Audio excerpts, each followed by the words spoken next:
Hello guys, welcome back to part 2 of my tutorial on vocal samples. So today I'm going to talk you through a different song using a different vocal sample, just to show you another process of editing and transforming a vocal sample. So let's get straight into it. So first of all, let me just play you this vocal sample that I'll be working with today. So this was the original vocal sample.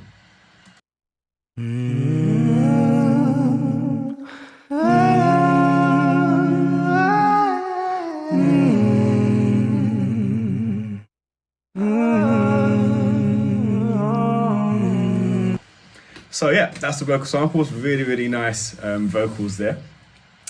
So again, like in the previous video, there were certain elements of it that I wanted to keep and certain elements that I wanted to throw away. So I chopped it up and I kept the elements that I really wanted to use. So let me now play you the chopped up version. Again, note that you'll see here I have the gain plugin, which if I open it up, I've decreased it by 8 dB, as I said in the last video, because the initial sample was very loud. So let me just play it again so you'll see how loud it was.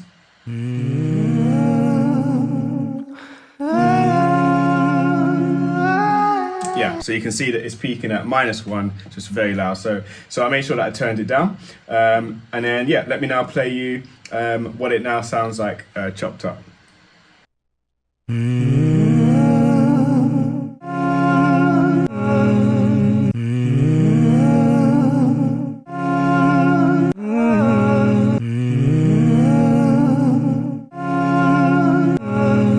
Cool, really nice. So that's what those are the elements that I wanted to keep from this sample, which I really liked. Okay, so from there, I made a few changes, not as many as the last time, but some few really crucial changes. So first of all, I wanted it to have a bit of a telephone effect with the vocal sample, and to do that, I used this EQ here. So just a stock EQ in Logic. It's the channel EQ. So I open this up. So what I did is I did a high pass filter up into around 325 hertz, and then a low pass filter up to around 2000 hertz as well. So it just kept really the mid frequencies, which really creates that telephone effect. So what I'll do is I'll play it as it is, and then I'll just pop it back and forth so you can hear the difference that it's making. So this was it before.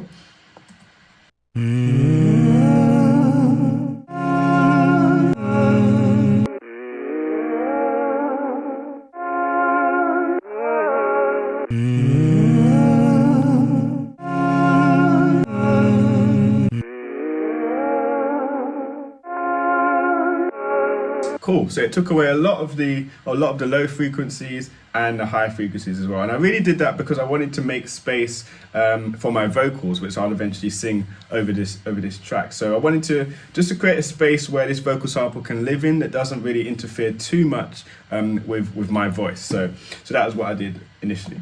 Okay. So from there, I wanted to change the sound of it a bit more. So what I used is this plugin here from Waves. This is the J37 plugin from Waves, which is a analog saturation plugin that is really cool. You can do a lot of really creative stuff with this. So I'd highly recommend this plugin as well. So what I'll do is I'll play it, and then I'll keep adding it in so you can hear the difference that it's making.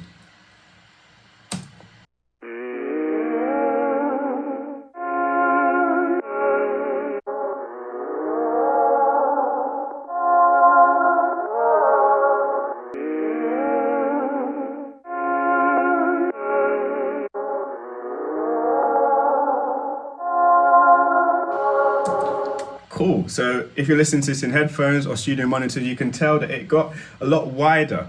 So it really pushed it out in the stereo field, and gave it a bit of a spacey kind of vibe. Again, I wanted to make sure that it wasn't interfering too much with my vocals, because of course this is a vocal sample, but it isn't the main vocal for this track. So I wanted to push it out to the side a bit more and give a bit more room for my vocals to cut through in the middle.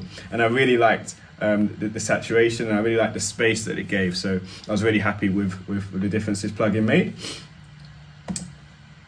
Cool, and then the very last thing was just a few more EQ changes with the SSL E-channel EQ that I used in the last tutorial. And this again was just to clean it up a little bit. I didn't do too much, but it was really just to clean up some of the low mids in there. So you can see initially in around the 450 hertz range, I took out about 5 dB. And then in the 900 hertz range, I took out about 3.5 dB of gain there. And then I did a little boost in the 1K range by just about 3 dB. So again, I'll play it before and after so you can hear the difference that it made.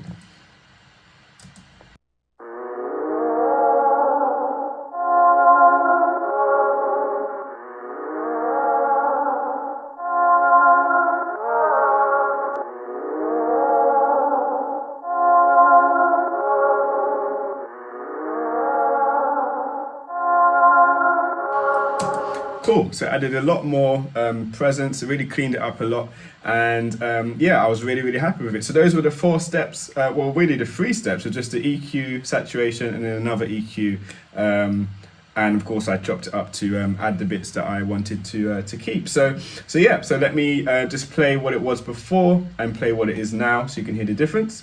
So this was it initially.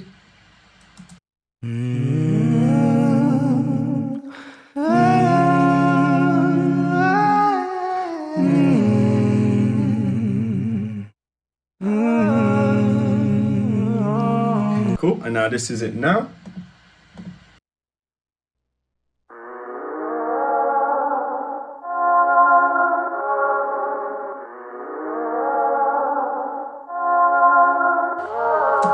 Cool, so now let me play it in context, just with the beat so you can hear what it sounds like.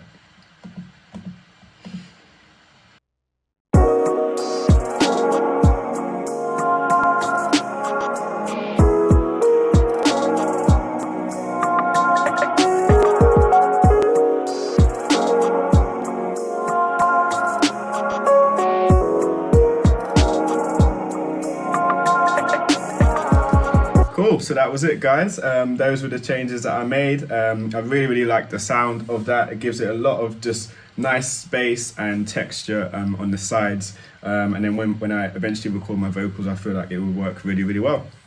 So yeah, that was it guys. Those were 2 tutorials on vocal samples, hopefully give you an idea of what you can do creatively and with the samples that you find online. So yeah, I hope this is helpful. Again, make sure you comment and subscribe and look out for the next tutorial. And I'd love to hear what you get from this. And I'd also love to hear any vocal samples that you've worked with, that you've changed off the back of this video. So please do feel free to share that with me. And if you have any suggestions for future videos, do let me know as well. And yeah, have a great day guys.